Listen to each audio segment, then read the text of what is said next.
कहते हैं, जब इंसान पूरी तरह टूट जाता है, जब उसे कोई रास्ता नहीं दिखता, तभी कहीं ना कहीं महादेव उसकी परीक्षा लेते हैं। और जो इस परीक्षा में अडिग रहता है, उसकी किस्मत खुद महादेव लिखते हैं। आज की कहानी है एक ऐसे भक्त की, जिसने महादेव को देखने की जिद कर ली थी। और फिर जो हुआ, उसने पूरे गांव की तकदीर बदल दी। कहानी, भक्त और महादेव की अग्नि परीक्षा। हिमालय की तलहटी में एक छोटा सा गांव था। उस गांव में रहता था एक गरीब लकड़हारा भोलाराम।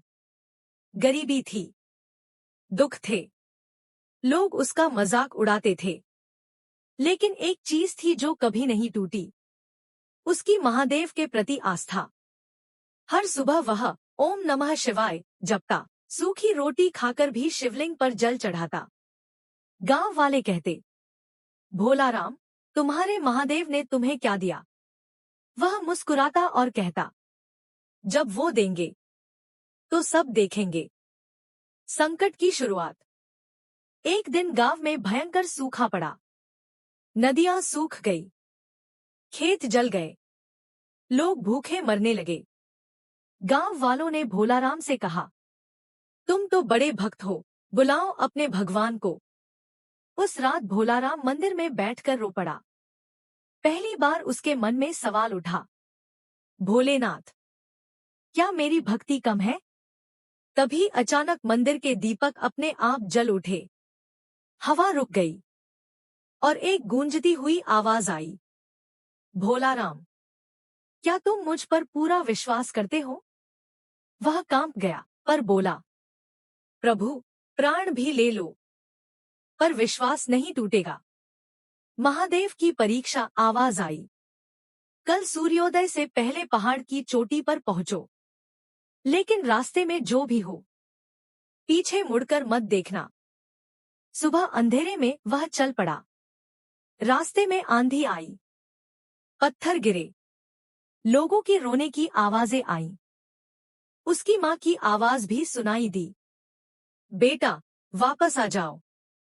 उसका दिल कांप गया, लेकिन उसने आंखें बंद कर ली और जप करता रहा, ओम नमः शिवाय, ओम नमः शिवाय।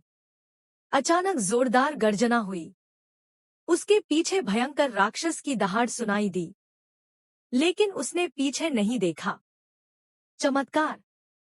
जैसे ही वह चोटी पर पहुंचा, सूरज की पहली किरण पड़ी और उसके सामने स्वयं महादेव प्रकट हुए।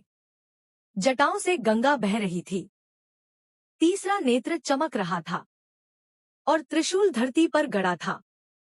महादेव बोले, भोलाराम, तुमने विश्वास नहीं छोड़ा, अब देखो मेरी लीला। उन्होंने त्रिशूल से धरती पर प्रहार किया और उसी क्षण गांव में पानी के सोते फूट पड़े।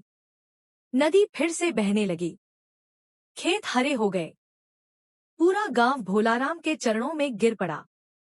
महादेव मुस्कुराए और बोले, जो सच्चा भक्त होता है, मैं उसकी परीक्षा जरूर लेता हूं, लेकिन उसे कभी छोड़ता नहीं। और फिर वे अदृश्य हो गए। कहानी का संदेश, एंडिंग इमोशनल पंच। दोस्तों, जब जिंदगी में तूफान आए, जब सब साथ छोड़ दे, तब बस एक नाम याद रखना, ओम नमः शिवाय। क्योंकि महादेव देर करते हैं, लेकिन अंधेर नहीं करते।